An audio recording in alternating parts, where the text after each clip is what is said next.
یہ ماحول، پتہ نہیں کس طرح میں یہاں پہنچا، کیسری اور وہ جگہ کہاں چلی گئی، کوئی ایک بات جو میری سمجھ میں آ رہی ہو، لیکن اب کیا کیا جا سکتا ہے۔ بہرحال وہ دوسرا لڑکا باہر آ گیا۔ بالی نے اسے استاد کے پاس پہنچنے کے لیے کہا اور وہ خود باتھ روم میں گھس گیا۔ اس لڑکے نے میرے قریب آ کر کہا، یار سورج، کل کی فلم تھی بڑی مزیدار، اور وہ ڈانس، آہا ہا۔ سورج کون؟ میرا نام تو شاہو ہے۔ اچانک ہی مجھے خیال آیا کہ یہ لوگ مجھے سورج کہہ کر پکار رہے تھے۔ بیٹا نہ بنا ہمیں، تیری رگ رگ سے واقف ہے ہم، قسم اللہ کی، بال کی کھال نکال کر رکھ دیتے ہیں۔ تو کس کھیت کی مولی ہے؟ ابے نقل اتار رہا ہے ہیرو کی؟ کون سا ہیرو؟ کون سی فلم؟ یہ کیا باتیں کر رہے ہو تم لوگ؟ ابے میاں ننے، چلو شاباش، تیار ہو جاؤ، دھندے پر جانا ہے۔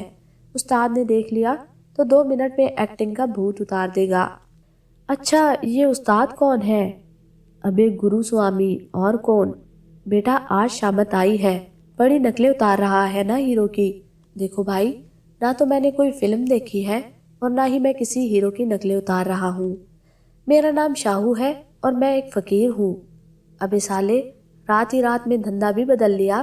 بیٹا آج تیری خیر نہیں۔ اب دیکھ، جیب کترے سے فقیر بن گیا رات بھر میں۔ بیٹا فلمیں کم دیکھا کر، یا یہ اداکاری نہ کیا کر۔ ابے تو ہماری بھی فلم بازی بند کروائے گا؟ اتنی مشکل سے تو استاد کہیں جانے دیتا ہے، اور تو ہے کہ… چل بیٹا، بہت ہو گیا، اب تیار ہو جا، شاباش۔ بات سمجھ میں آتی جا رہی تھی۔ یہ جیب کتروں کا کوئی گروہ تھا اور گرو سوامی اس گروہ کا استاد تھا۔ پتہ نہیں کتنے لوگ تھے یہ۔ یہی تمام باتیں سوچتا رہا۔ اس دوران مجیدے نے کھڑکی کی منیر پر آ کر شیشہ اور کنگا اٹھا کر بال بنانے شروع کر دیے۔ ساتھ ہی ساتھ وہ ایک بیہودہ گانا گنگناتا رہا۔ دوسرا لڑکا باہر آ گیا اور اس نے مجھ سے کہا، چل تو بھی اپنا منہ دھو کر آ جا، اور سن، بہت ہو گیا یہ، سمجھا نا؟ جی سمجھ گیا، میں نے گمسم سے انداز میں کہا، اور وہ دونوں میری شکل دیکھنے لگے۔ میں باتھ روم کے اندر گھس گیا تھا۔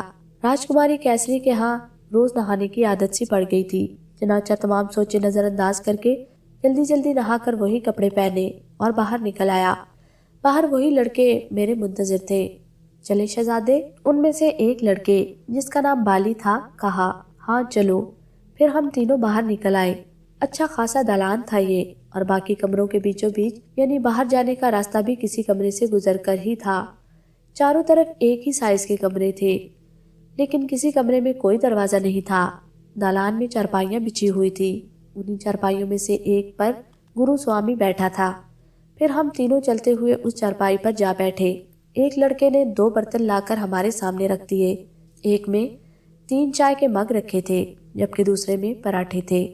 بالی نے ایک ایک پراٹھا اور چائے کا ایک ایک مگ ہم دونوں کو پکڑا دیا، اور تیسرا مگ اور پراٹھا لے کر خود بیٹھ گیا۔ پہلے تو میں ان دونوں چیزوں کو دیکھتا رہا، پھر انہی کے انداز میں پراٹھا کھانا شروع کر دیا اور ساتھ ساتھ چائے پینے لگا۔ استاد کسی کام میں مصروف تھا۔ اس کے سامنے کچھ عجیب سے ہتھیار رکھے تھے، جنہیں وہ کپڑے سے صاف کر رہا تھا۔ عجیب اوباش سے لڑکے تھے۔ ویسے ان کی ایک بات پر مجھے ہنسی آئی تھی، وہ یہ کہ ہر بات کے آخر میں دونوں کے دونوں تیار ہو جاؤ، شاباش ضرور کہتے تھے۔ یہ شاید ان کا تکیہ کلام تھا۔ وہ دونوں چائے کا آخری گھونٹ لے کر اٹھ کھڑے ہوئے۔ میں بھی ان کے ساتھ ہی کھڑا ہو گیا۔ چائے کے مگ انہوں نے ٹرے میں رکھے اور اپنا لباس درست کر کے استاد کے سامنے پہنچ گئے۔ میں بھی ڈرتا ڈراتا ان کے پیچھے جا کھڑا ہوا۔ بالی، آج تو سورج کے ساتھ جائے گا، اور مجیدے، تو آج باقی کام کرے گا۔ استاد نے اسی طرح جھکے جھکے کہا۔ ٹھیک ہے استاد، ان دونوں نے بیک وقت کہا۔ پھر بالی نے میرا ہاتھ پکڑا اور کمرے کی طرف چل پڑا۔ اس کمرے سے گزر کر ہم لوگ دروازے سے باہر آ گئے تھے۔ یہ ایک پتلی سی گلی تھی جس میں چھوٹے چھوٹے مکان بنے ہوئے تھے۔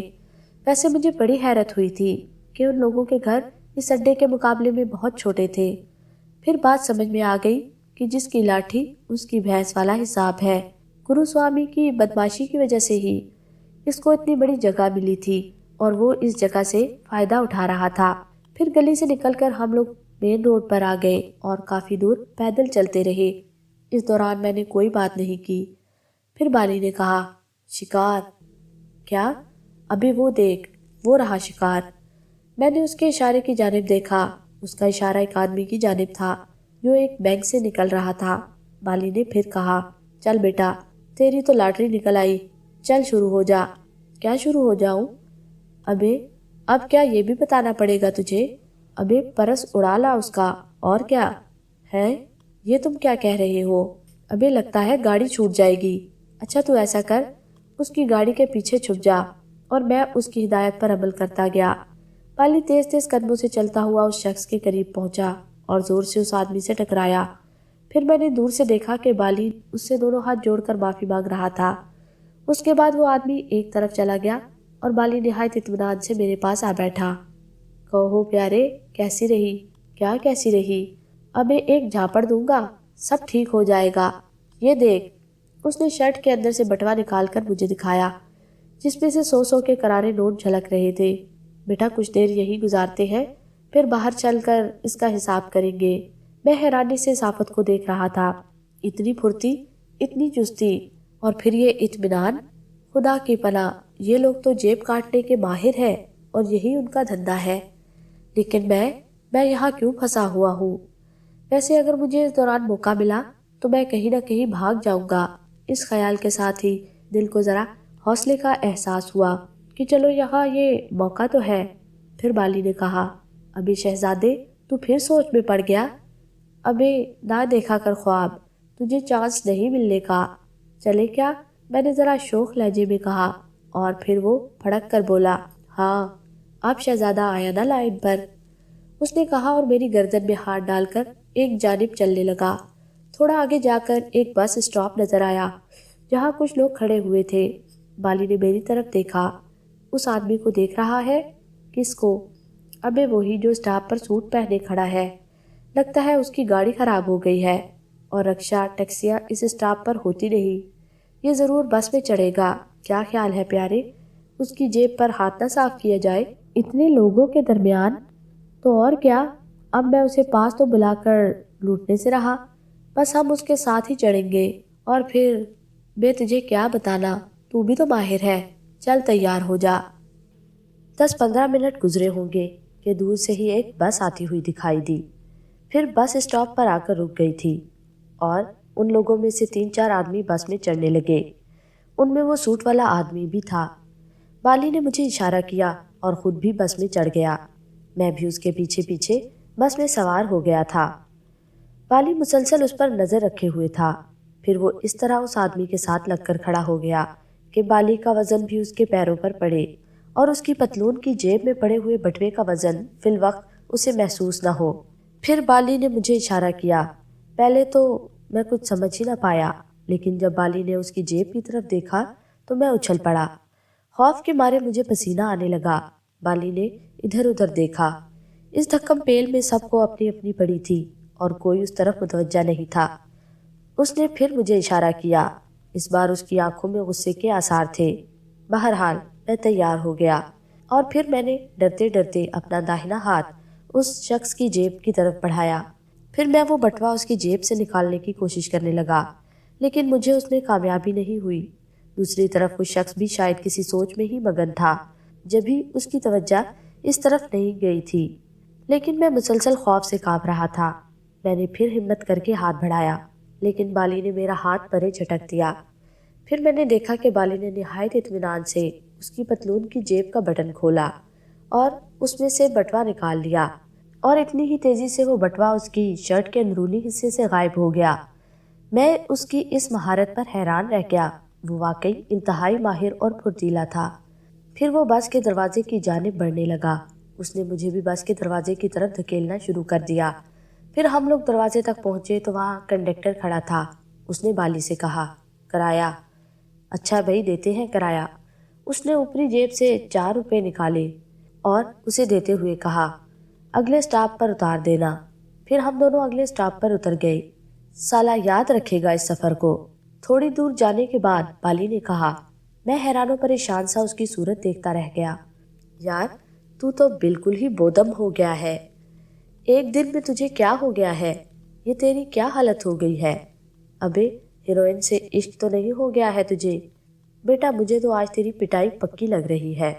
مگر کیوں؟ ابے ایک تو صبح سے مجنون جیسی حالت میں گھوم رہا ہے، پھر ایک بھی شکار نہیں کیا تو نے۔ کیا سمجھتا ہے تو استاد تجھے چھوڑ دے گا؟ ابے استاد روز روز کے بہانوں سے تنگ آ گیا ہے، ابے وہ کچھ نہیں سنے گا بیٹا، سمجھا؟ میں نے کوئی جواب نہیں دیا۔ ہم مختلف سڑکوں پر گھومتے رہے، پھر ایک بازار آ گیا۔ یہاں انتہائی رش تھا، دکانیں کھلی ہوئی تھی، لوگ آ جا رہے تھے، مرد، عورتیں، بچے سبھی اس بازار میں گھوم پھر رہے تھے۔ والی نے مجھ سے کہا، ادھر دیکھ، وہ آنٹی، تجھے اس کا پرس چھیننا ہے۔ کیا؟ ابے تو لڑکی ہے کیا جو اتنا ڈر رہا ہے؟ بس چھین لے پرس، میں تیرے ساتھ ہی ہوں۔ نہیں، یہ مجھ سے نہیں ہوگا۔ کیا تو پہلی بار کر رہا ہے یہ؟ پہلے تو میں نے کسی کا پرس نہیں چھینا، اب نہیں بچے گا تو سالے۔ آج استاد سے اتنی پڑیں گی کہ طبیعت ہری ہو جائے گی، پر میرا کیا جاتا ہے، خود ہی بھگتے گا تو۔ پھر شام تک اسی طرح آوارہ گردی کرتے رہے تھے۔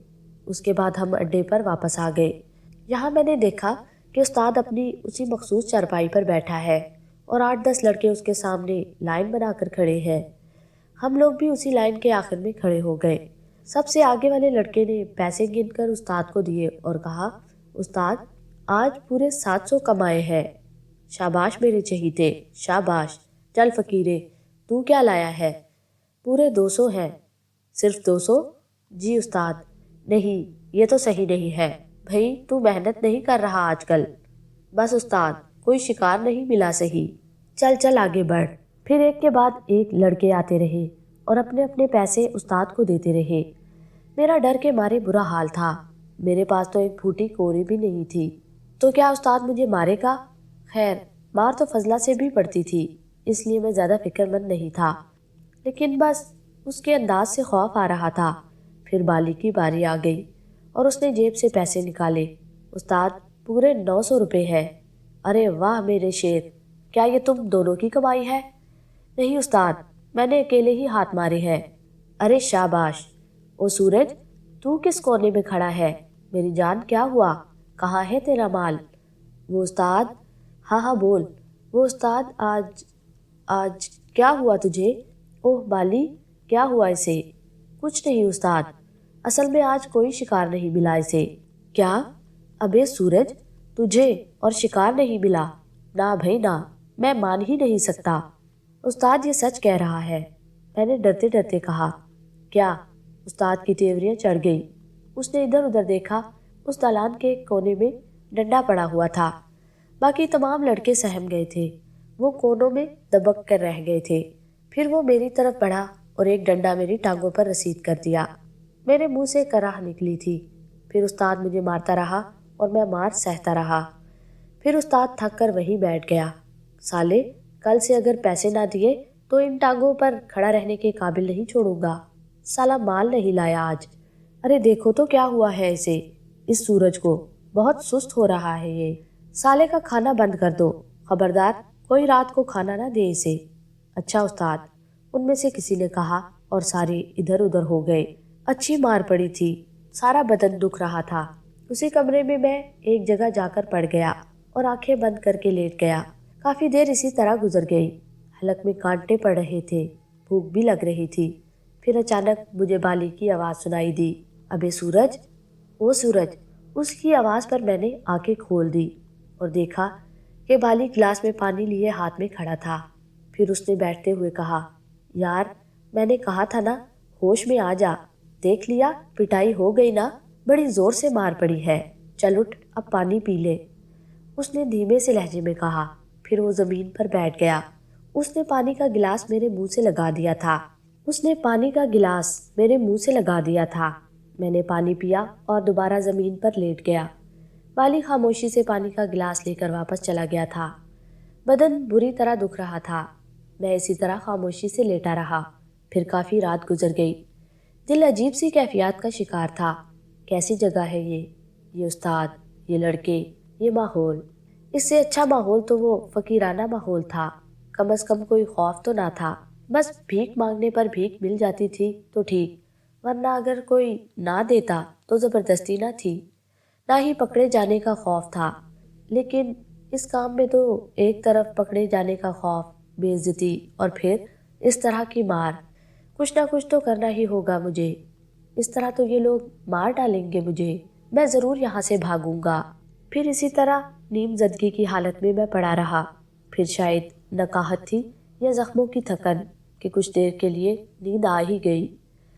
صبح خود بخود آنکھ کھل گئی تھی، بدن بری طرح اینٹ رہا تھا، آنتیں کل ولّا پڑ رہی تھی۔ ہمت کر کے میں اپنی جگہ سے اٹھ بیٹھا۔ بالی ایک کونے میں پڑا نظر آ گیا تھا، اس کے پاس ہی دوسرا لڑکا مجیدہ بھی موجود تھا۔ کچھ دیر کے بعد وہ دونوں بھی اٹھ گئے، پھر دونوں باری باری باتھ روم گئے۔ واپس آ کر ان دونوں نے مجھے سہارا دے کر اٹھایا۔ نہیں، اب میں ٹھیک ہوں، میں نے کراہتے ہوئے کہا، اور پھر اپنے پیروں پر چلتا ہوا باتھ روم کے دروازے تک جا پہنچا۔ انہوں نے مسلسل میرے ہاتھ پکڑے ہوئے تھے۔ براہ کرم میں خود چلا جاؤں گا، اب میں ٹھیک ہوں۔ انہوں نے مجھے چھوڑ دیا۔ میں باتھ روم میں داخل ہو گیا، منہ ہاتھ دھویا، پھر باہر آ گیا۔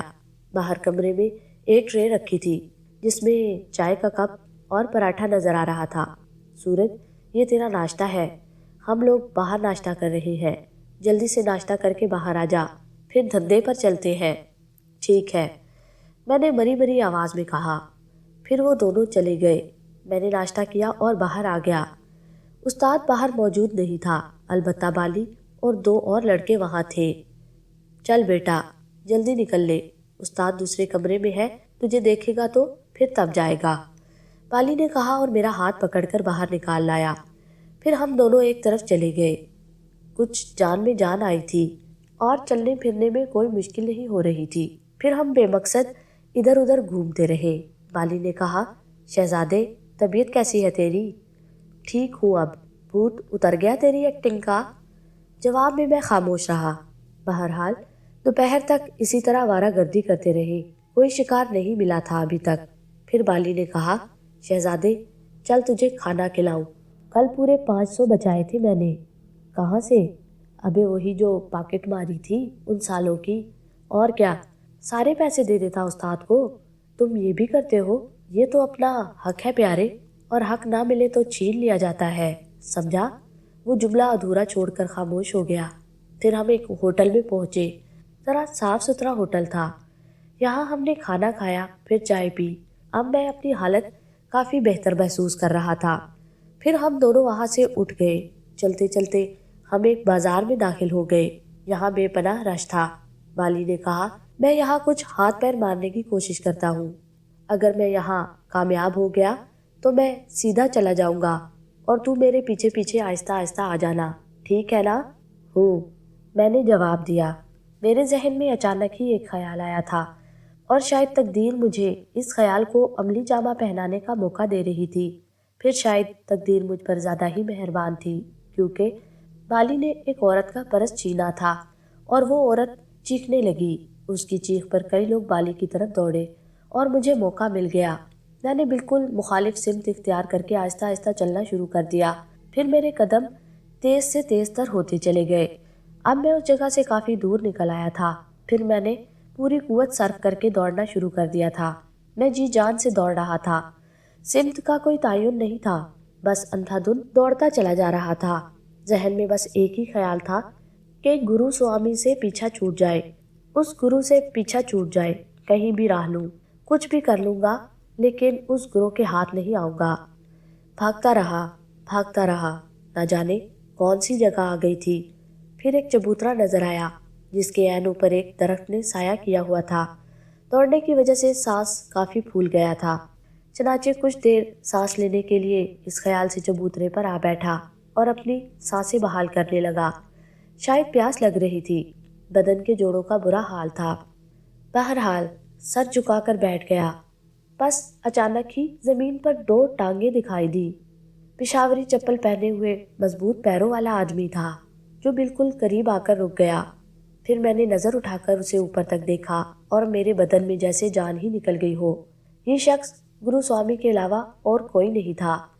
پھر گرو کا ایک زناٹے دار تھپڑ میرے گال پر پڑا اور میرا دماغ چنا کر رہ گیا۔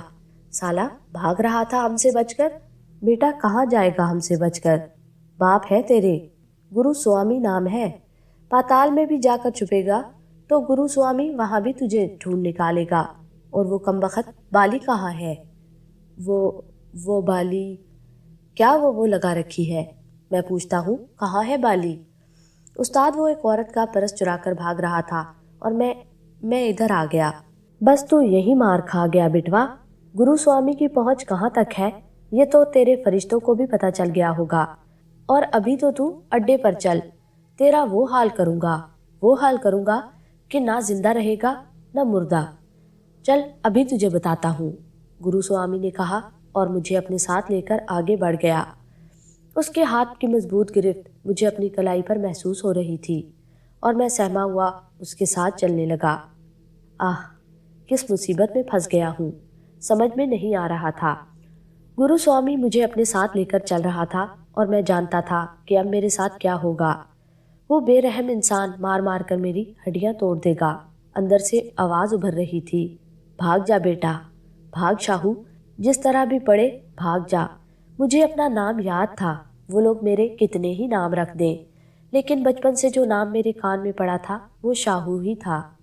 بھلا میں اس نام کو کیسے بھول سکتا تھا؟ ہاں، گردش تقدیر کی بات اور ہے، پھر شاید تقدیر نے تھوڑا سا ساتھ دیا۔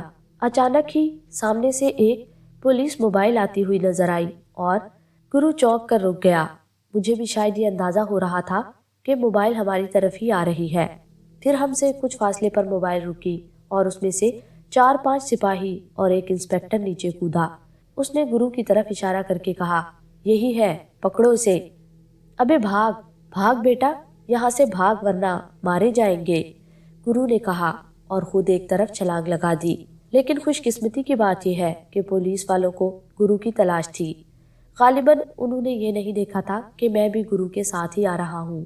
جدھر گرو بھاگا ادھر ہی وہ دوڑ پڑے۔ انہوں نے رائفلیں سیدھی کر لی تھی۔ انسپکٹر تیز آواز میں چیخا، سوامی گرو رک جاؤ، ورنہ ہم نے گولی چلا دی تو کتے کی موت مارے جاؤ گے۔ لیکن سوامی گرو نہیں رکا، وہ ایک دیوار پھلانگ کر دوسری طرف کود گیا۔ پھر کچھ اور پولیس والوں کو میرا بھی خیال آیا اور انہوں نے کہا، یہ بھی تو ہے اس کے ساتھ، دیکھو اسے، یہ بتائے گا کہ گرو کہاں گیا ہے۔ ارے باپ، میرے حلق سے چیخ کی آواز نکلی اور اس کے بعد میں نے بھی دوڑنا شروع کر دیا۔ پولیس والے میرے پیچھے ہی بھاگ رہے تھے اور میں اس طرح بھاگ رہا تھا جیسے موت میرا پیچھا کر رہی ہو۔ میں نے پولیس والوں کی آواز بھی سنے تھے۔ گرو سے وہ کہہ رہے تھے کہ رک جاؤ ورنہ ہم تمہیں گولیوں سے اڑا دیں گے۔ پھر اچانک ہی مجھے گولیاں چلنے کی آوازیں سنائی دی۔ مجھے یوں محسوس ہوا جیسے میری پوری کمر میں سوراخ ہو گئے اور میں ان سوراخوں کے آر پار دیکھ سکتا ہوں، لیکن میں دوڑ رہا تھا۔ پھر مجھے احساس ہوا کہ یہ صرف میرا خیال ہے، مجھے کوئی گولی نہیں لگی ہے۔ میں برق رفتاری سے دوڑتا رہا، کوئی اندازہ ہی نہیں تھا کہ کدھر جا رہا ہوں، بس جدھر منہ اٹھا ادھر ہی دوڑ پڑا۔ پھر اچانک ہی مجھے سامنے ایک احاطے کی دیوار نظر آئی۔ میں نے سوچا کہ جس طرح گرو دیوار پھلانگ کر دوسری طرف چلا گیا ہے، اسی طرح اگر میں بھی یہ دیوار پھلانگ جاؤں تو میری جان بچ جائے گی۔ اگر پیچھے سے گولیاں چلائی گئی تو میرے بدن میں تو نہیں لگیں گی۔ چنانچہ میں برق رفتاری سے دیوار پر دونوں ہاتھ رکھ کر دوسری طرف کود گیا اور پھر دوڑتا چلا گیا۔ یہ بھی نہیں دیکھا تھا کہ یہ عمارت کیسی ہے، اس کا احاطہ کتنا وسیع ہے، اس میں کیا کیا موجود ہے۔ بس یہی خیال تھا میرے دل میں کہ کسی طرح ان گولیوں سے بچ جاؤں اور پولیس والے اگر میرا نشانہ لینے کی کوشش کریں تو اس میں کامیاب نہ ہو سکے۔ پھر مجھے جو دروازہ کھلا نظر آیا میں اس میں گھستا چلا گیا۔ بہت دیر کے بعد مجھے خیال آیا کہ میرے قدموں کی کوئی آواز نہیں پیدا ہو رہی ہے۔ نیچے دیکھا تو زمین پر موٹا قالین بچھا ہوا تھا۔ کیا مزے ہیں دولت والوں کے بھی، فرش پر بھی ایسی ایسی چیزیں ڈال دیتے ہیں کہ انسان اپنے بدن پر بھی محسوس نہ کر سکے۔ لیکن بہرحال میں ان باتوں کو سوچنے کے موڈ میں نہیں تھا۔ تھوڑے ہی فاصلے پر مجھے ایک صوفہ نظر آیا، بڑا سا صوفہ تھا اور اس کے پیچھے اتنی جگہ تھی کہ میں چھپ سکوں۔ صوفے کے عقب میں دیوار تھی۔ میں نے پھرتی سے صوفے کے پیچھے چھلانگ لگا دی اور تھوڑی دیر بعد میں اس کے پیچھے چھپا ہوا تھا۔ میری سانس بری طرح چل رہی تھی اور میں سوچ رہا تھا، دیکھو مصیبت کتنی دیر بعد اندر نازل ہوتی ہے۔ بہرحال زندگی کے بہت بڑے عذاب میں میں گرفتار ہو چکا تھا اور یہ سوچ رہا تھا کہ اب دیکھو تقدیر کیا گل کھلاتی ہے۔ نہ جانے کتنی دیر میں صوفے کے پیچھے چھپا رہا۔ پولیس والے شاید اندر نہیں آئے تھے یا پھر انہوں نے مجھے احاطے کی دیوار کودتے نہیں دیکھا تھا۔